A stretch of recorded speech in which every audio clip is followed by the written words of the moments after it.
What's going on, everybody? This is JohnJake Baseball on the mic here, coming at you with some more USBL playoff action here on MLB The Show 21. And we got a good set of games here as we go ahead and officially kick off divisional series play. We got a good set of games for you guys here. We're going to take a look at, the game ones for all four series that we're going to be watching in this episode. So gonna be a good one. Make sure you smash that like button, hit subscribe if you happen to be brand new, as we will go ahead and jump right into the game action for the first playoff game in the divisional series round that we are going to go ahead and check out. The Indianapolis Indians, who were the champions of the NL Central, are going to be taking on these LA Saints, who represent the NL West. They were divisional champions over in that division. And right now, Indianapolis is off to a good start. Jose Altuve actually getting on base, getting a double here early. Alex Baum is going to end up going in and, hitting a run in, even though he does end up grounding out to the shortstop. So nice job by Indianapolis early here to go ahead and manufacture a run. But we do jump into the top of the fifth inning, and it still remains 1-0. Kyle Hendricks still remains up in the game, and still, Indianapolis not necessarily hitting the ball all that hard. Jose Altuve being the only hitter that does currently have, a multi-base hit. But they are doing a pretty decent job of getting some runs on the board. Now up 2-0 as Jose Altuve, he's going to actually go in. He's also going to bring in a run himself. He scored a run earlier. And now we are going to go ahead and see them score yet another run on the board.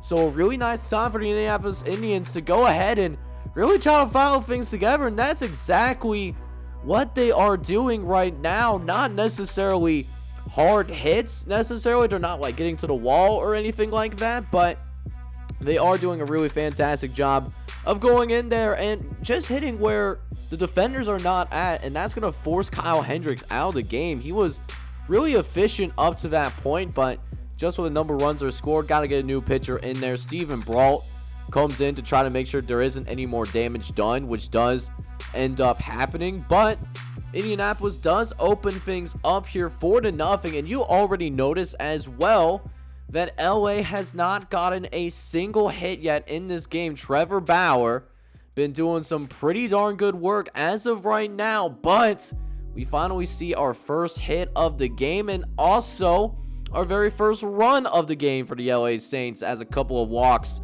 do end up haunting.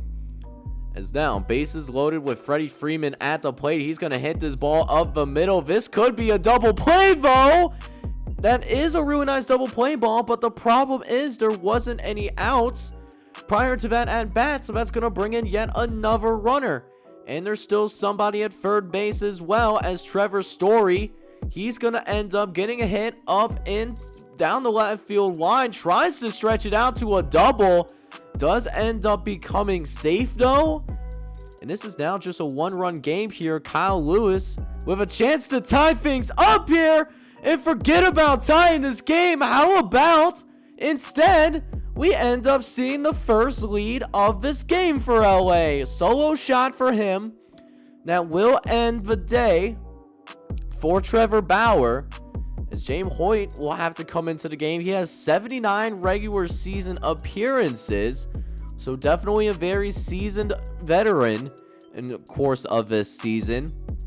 And Indianapolis does end up getting out of the inning. But that being said, we do end up seeing LA take a run-win lead here, as now Pedro Baez comes to the game now for the Los Angeles Saints. Still holding on to that 5-4 lead as of right now. Is going to get the strikeout on Alex Baum.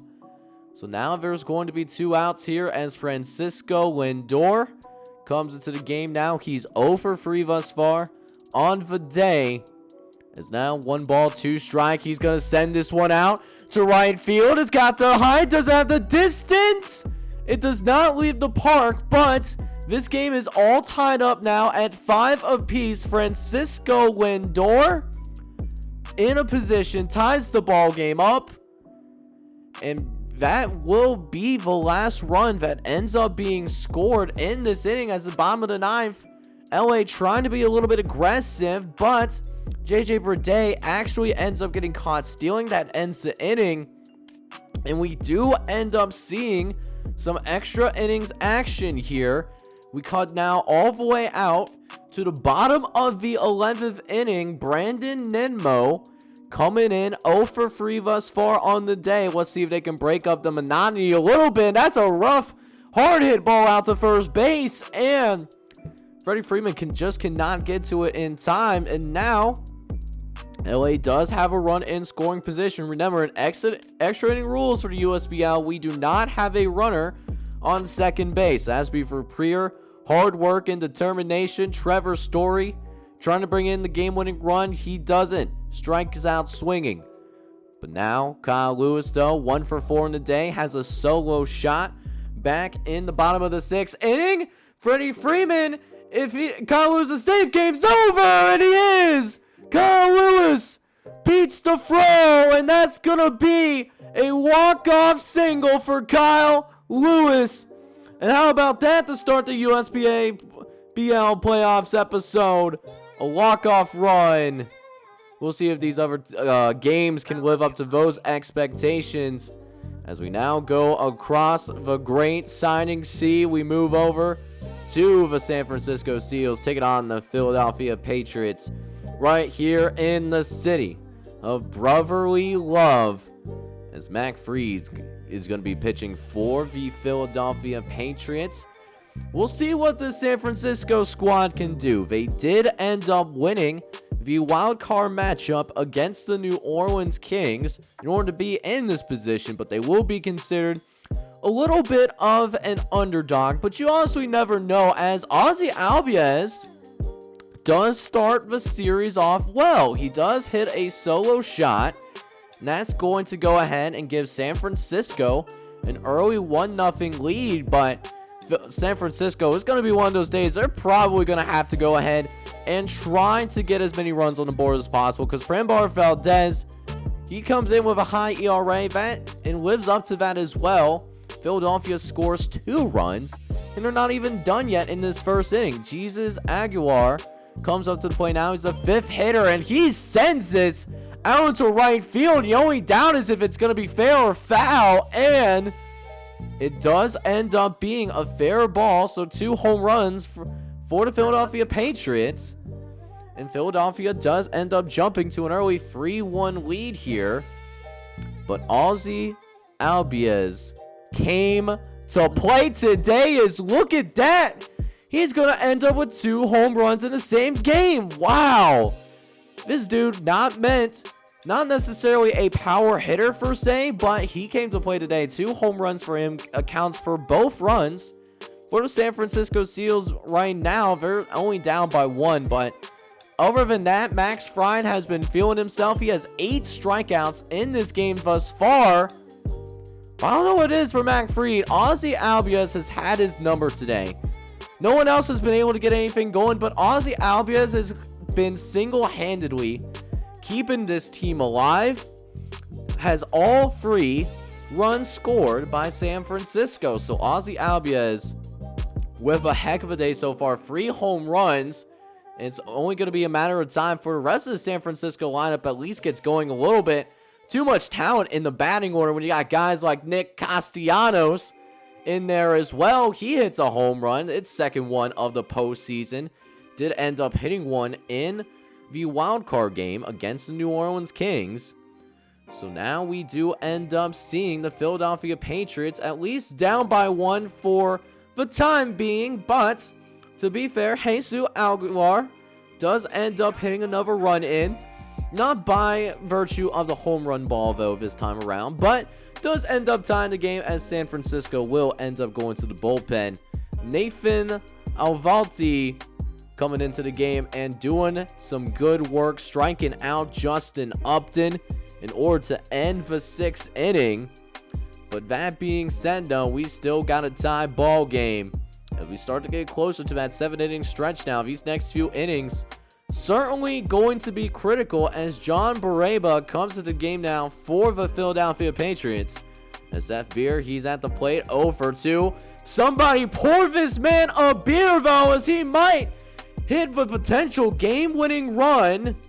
As San Francisco now pulls ahead thanks to the single out into left field. And Seth Beer, first hit of the day, also gets the first RBI. As Cody Wheatley will now come into the game, trying to provide some relief, trying to get out of this inning without any more damage being done. Victor Reyes will be his first victim. 1-0 count here, as Reyes does hit the ball right to the first baseman, but Jesus Aguilar throws, airmails the ball out into the outfield. That was a potential double play ball, and that is absolutely huge, because that means there was nobody that ends up being out. The inning will still end up continuing, and Ozzy Albies just keeps on going, just having himself a wonderful day, wonderful experience. Now 4 for 4 on the day. The first hit that wasn't a single, though, is now Paul Goldschmidt comes up. He's going to hit this one out. Ozzy going for third base. It's going to be a close call, but will end up sliding in there. Is going to be considered safe. And now another pitching change for Philadelphia. This time, Joe Barlow, who has not really made any appearances this season. He's going to be in a tough situation here. Only 24 years old. But despite that, they have some faith into him. Does end up being an out. Ozzy Albies does end up scoring, though. Really, it was bases loaded with one out. I mean, you usually are going to come out with a run in that situation. And, that's exactly what happened. Rendell Grushek did make sure he take care of business. Hit it far enough to where the run can still get in safely. And now San Francisco has really opened things up here in this ball game. Josh Donaldson hitting yet another home run. They have really fallen in love with the home run ball here. The bats have been extremely hot as of right now. It seems like Philadelphia is running low on bullpen guys. They're bringing out some new cats.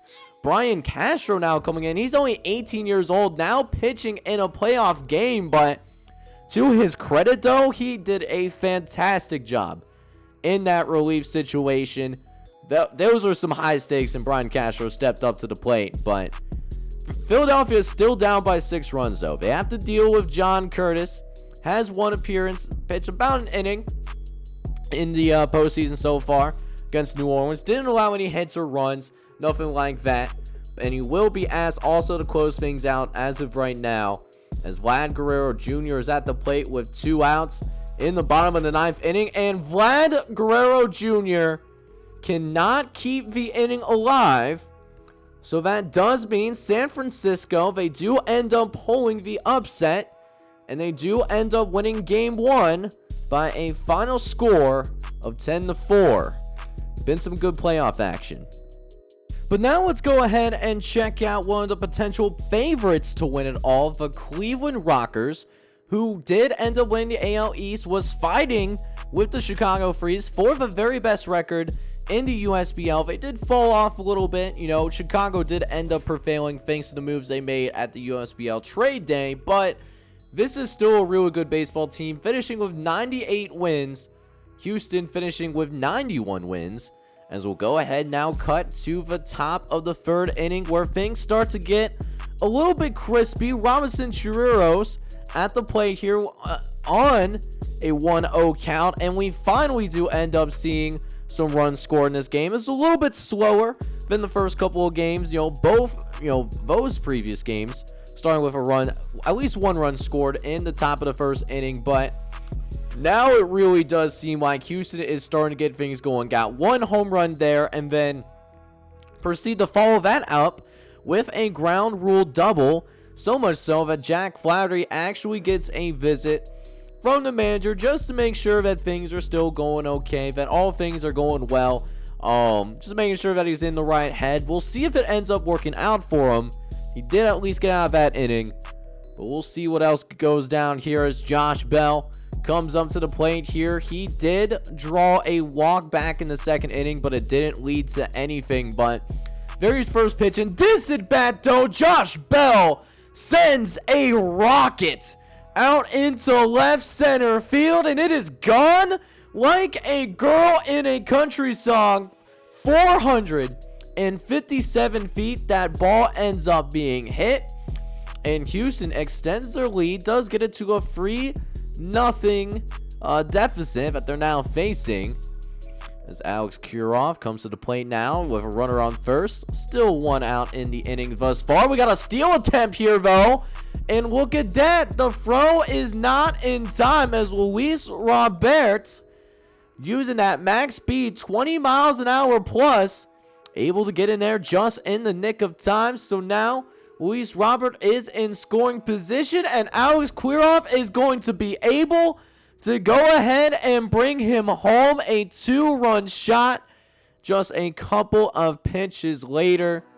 As Robinson Chirinos, he looks for his second home run. He will not get it there. Does end up striking out. No more damage being done, but Houston still off to a pretty good start. They're up 5-0 here in the bottom of this 4th inning. Mike Clevenger has been doing some pretty good work as of right now, but Gleyber Torres has something else to say about that, and he ends up going yard. A solo shot. The first run of the day for the Cleveland Rockers. This stadium is rocking a little bit now, trying to cut into his deficit. We'll see if Marcus Semien can help bring more than one run in this inning, but he actually is going to end up doing some window shopping, because he just ends up looking. Strikeout swinging ends the 4th inning. And now we go into the top of the 6th inning. Brandon Belt back up at the plate, has struck out and flied out in this game so far, trying to draw a walk, but instead just gonna go ahead and hit this ball right through the infield shift, ends up beating it, and Brandon Belt trying to get all the way to third base, not even trying to throw it over to third, just trying to get it home, make sure that no inside the park home run happens here. But Luis Robert has a chance to bring him home. Doesn't end up doing so there. A strikeout swinging or looking situation is now Alex Kirilloff back at the plate. He has a home run earlier today, but he's going to end up bringing in yet another run. That's his 3rd RBI of the day. And now the Houston Astronauts now have a 6-1 lead here. As Miguel Rojas, he tries to go aggressive and swing for the fences. He ends up missing, though. So now 2 outs here in the top of the 6th. J.D. Davis with a chance to bring him home, but looks like Houston does leave a couple of men stranded on base, unfortunately. And Houston now with a 6-1 lead. We now go to the top of the 7th as Cleveland could not respond. And now Chris Wusan in the game now, dealing with Christian Yelich, who's 1 for 3 on the day so far, trying to make sure that it stays a 6-1 deficit, but it looks like this Cleveland pitching staff is certainly having themselves a really difficult time right now. Not really getting much of anything going. Yelich actually is able to go ahead and stretch this out to a triple. So still a 6-1 game here once again. They actually end up scoring on that, a couple batters later. But Brandon Belt looking to keep it going here, looking to try and send this one out to the fences, and is going to do just that. A solo shot for Brandon Belt, and the offensive firepower for Houston really living up to its full potential right now, as Chris Davinsky comes into the game here. First postseason appearance, but has a 3.5 ERA as a reliever. So for the most part, this is a guy that has done a really good job of getting some high quality work done. As Luis Robert comes to the plate here, 0 for 2, but it looks like it's going to be a short chopper. Should be the end of the inning, and it will be just that. So Cleveland does end up getting out of it at the very least, but definitely a huge deficit that they really need to work on overcoming. And they'll have to start right about now, as Travis Shaw starts the inning for the Cleveland Rockers in this bottom of the 7th. And this will certainly help. A solo shot out into right field. That's also going to be a home run. Travis Shaw sending that out 380 feet.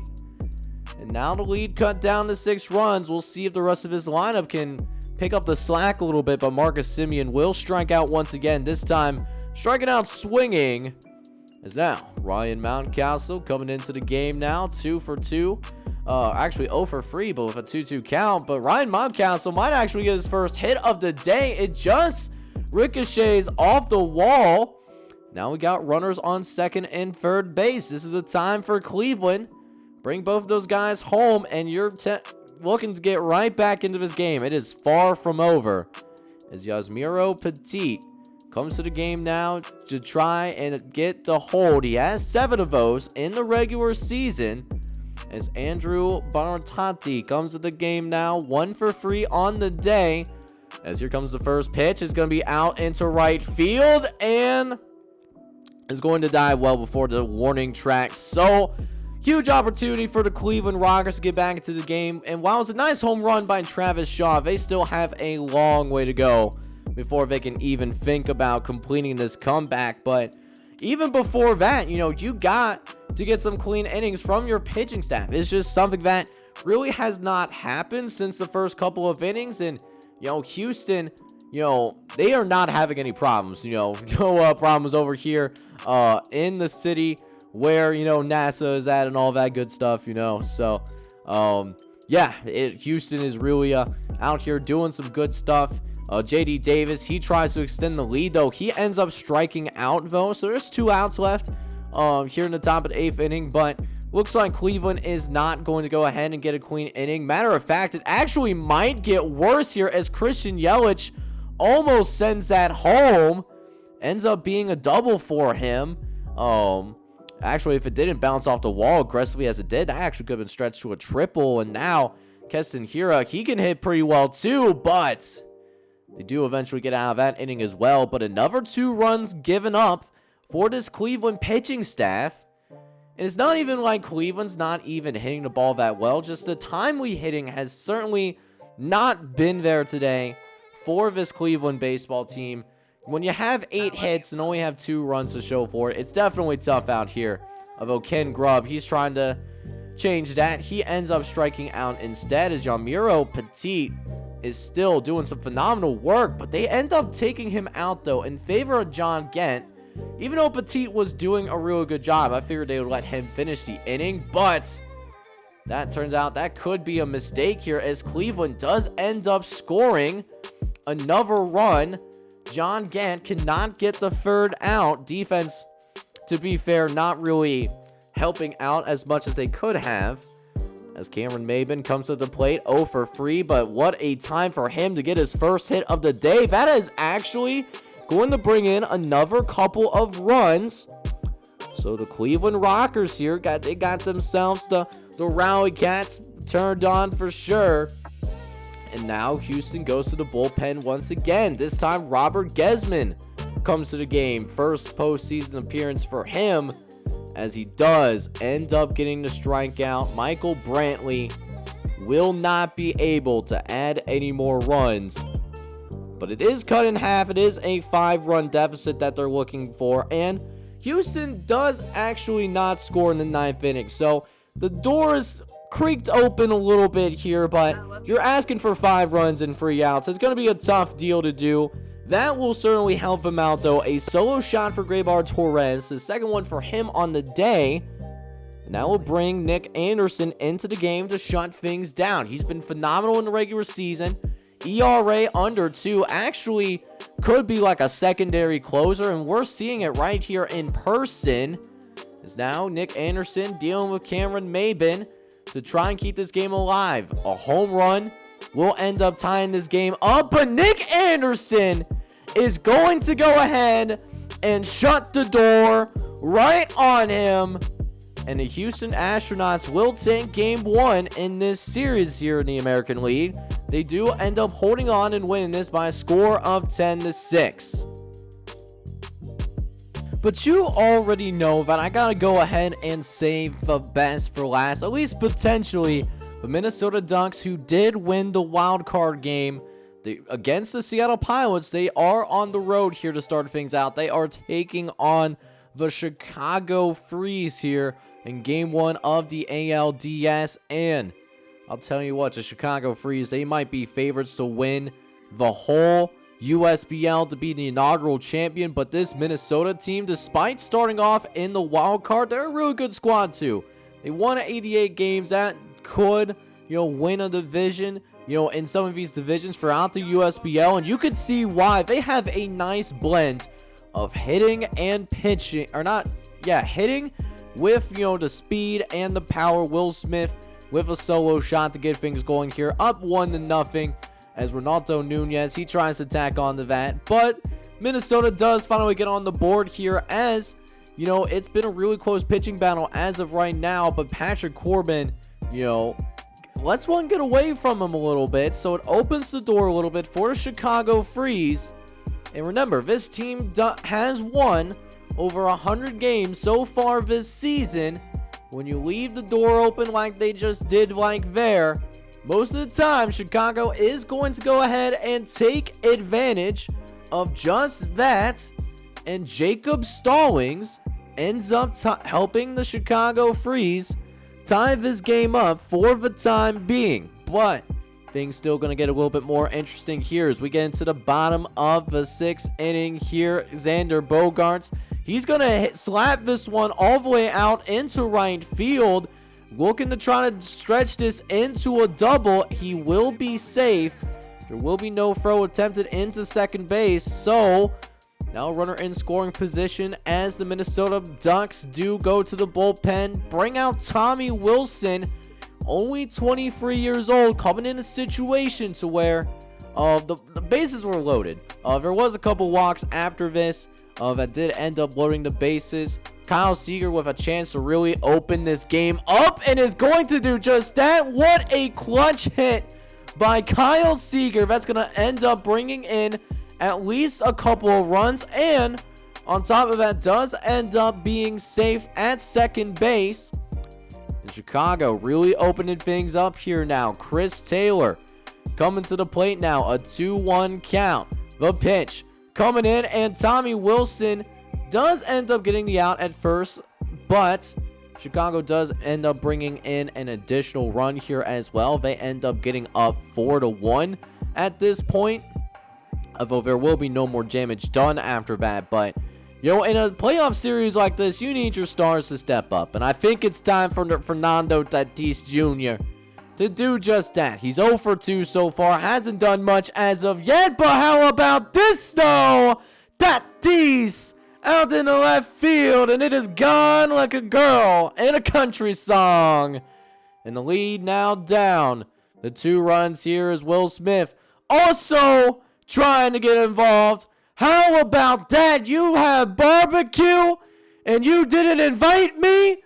Hurt my feelings. Second home run of the day for Will Smith, as Dominique Leon now coming to the game, replacing Noah Syndergaard, trying to make sure no damage is done. And Randall Polson, he's just going to end up doing some window shopping. He strikes out looking, but Minnesota is right back into this game, though. Now just a 1-run deficit. We'll see if Minnesota can go ahead and get a nice little thing going, but that's going to really make things difficult. You cannot have errors like that. Timur Castro, who tried to, get the double play going, really did not work whatsoever. It was a bold strategy, and the bold strategy did not work out, Cotton. So now Minnesota has somebody on third base that they have to deal with because of the error, and that error directly correlates into a run. And this is a close game. This is could be a really close and competitive series. So we'll see if that error really haunts them in a big way, and it certainly will, at least in today's matchup, because Joey Gallo is able to get to the plate. And Joey, he has one job and one job but only, right? Joey bangs. And that's exactly what he did. And that, Tommy Wilson, he did what he could. The defense really didn't help him that much. So Tyler Thornburg has to come into the game and will strike out the Columbus Jets acquisition in Jose Abreu. But yeah, really tough spot right now, as Chicago did open things back up. It is a 4-run lead here. Timur Castro trying to make up for his error back in the bottom of the 7th inning, but he's actually going to end up striking out swinging, as Noah Riggs actually comes into the game here. He's a big prospect 6'8", 255 pounds. Gonna have a really tough first batter that he's gonna go up against. So definitely a lot of newer pitchers getting some experience in the USBL playoffs. Definitely an unusual move that we've been seeing, but I guess this is to keep the prime guys for emergency situations, I suppose. They have a little bit of room to play with here, but Tatis Jr. looking to blow this game back up, get his team back into the game. The pitch comes up deep in the center field. It's carrying out. Is it going to lead the ballpark? Yes, it does. 3-run shot for Fernando Tatis Jr. And now we're looking at just a 1-run game. And look at this. Still got some guys getting on base, getting busy with it. Trying to stretch this out to a double, but gotta be a little bit more disciplined than that, though. But Tatis Jr., though, with that 3-run home run, gets him right back into this game. Chicago does not score in the bottom of the 8th inning, so now they call upon Aroldis Chapman, who definitely has more than 3 saves. Probably is a little bit of a glitch going on there, but definitely one of the better closers in the USBL, despite the fact that he might not be in the prime like he used to in his earlier MLB days. But right now he is working on cleaning up the side. He's got 2 strikeouts in a row. And now Minnesota, they're going to go ahead and do some pitch hitting. Rodney Presley, is going to pinch hit. And then Cole Rador, who, Minnesota did get somebody on base after those 2 strikeouts. Get the walk. So there's a runner on first base here. 2-1 count coming up here. And Presley, he knows he missed this one. He had a chance to really help win this game, but because he missed, it's an easy fly out. And Chicago is going to end up winning game 1. Pretty close competitive game. Chicago winning this by a final score of 7-6 with Joey Gallo as player of the game. So now that we have an idea with what's going on, at least, nice little preview of all of the divisional series, we'll go ahead and take a quick look at some of these games that are going down. First, we're going to start with Indianapolis at Los Angeles. Should be a good matchup for us here, man. I can't wait to see what's going to go down, as we'll go ahead and simulate game 2 between the Indianapolis Indians and the LA Saints. And the LA Saints do have an early 2-1 lead. They're trying to hang on here, and it looks like they might go ahead and do it. But wait a minute here. Indianapolis scores 4 runs in the top of the 9th inning. And the Indianapolis Indians, they steal a game on the road and win 6-3. So we do end up seeing one team pulling off the upset on the road. Let's see if the San Francisco Seals are going to go ahead and do the same thing here as well, as we check out what the San Francisco Seals and the Philadelphia Patriots could do here. And right now, San Francisco is off to a good start as well. They lost game 1, but they're out the gate a whole lot better now, up 10-0. Philadelphia is trying its best to come back, but there just wasn't an answer for his offense. San Francisco puts up 23 runs in this game, and they also steal a game on the road. They get 33 hits in the process, beating the Patriots 23-5. Wow, what a performance here for sure. It's going to be an exciting series between San Francisco. They won the wild card game over in the NL side of the USBL, and they're looking, to be one of those teams that go from the wild card all the way to the World Series. We'll see if they can pull it off. So then we have the last full game that we watched. That was between the Minnesota Ducks and the Chicago Freeze. And right now, the Chicago Freeze, they did end up winning a close one here in game number 1. They won 7-6.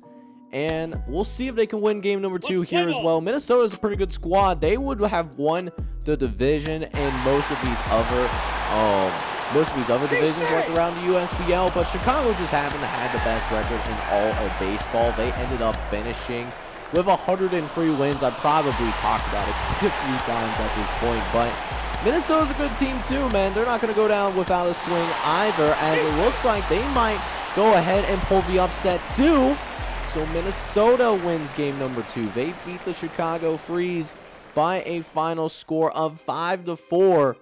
And remember, this is a best-of-5 situation, so, you know, these games, you know, going to be 2-2-1 kind of thing.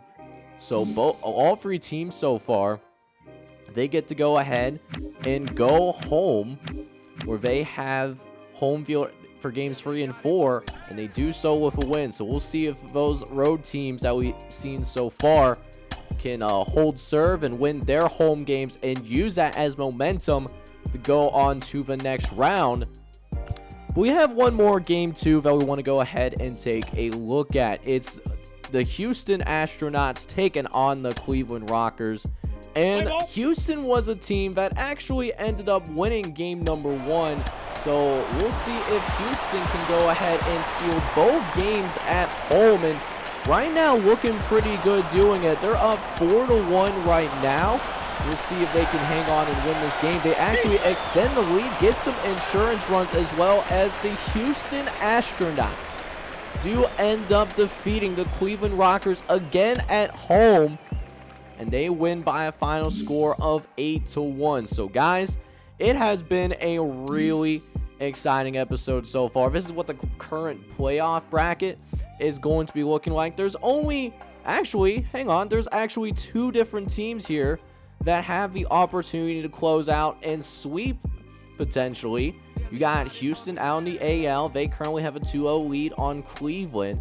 And then the San Francisco Seals, they also have a 2-0 lead on the Philadelphia Patriots, who, keep in mind, have the #1 seed in the entire NL portion of the USBL. So, guys, it's been some really exciting playoff action so far, but we are going to wrap up the divisional series portion of the USBL playoffs in the next episode. Will we see Houston and San Francisco get the sweeps?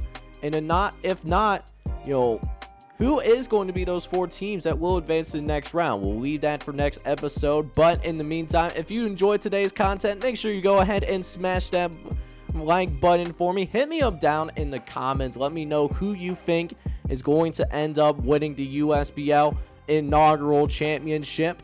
As well as hit that subscribe button if you have to be brand new as well. And you made it all the way to the end of this video. I truly appreciate it. You, of course, are the real MVP. With that being said, this is JohnJake Baseball signing off. But I'm hoping you all out there have a good one. Take care, everybody.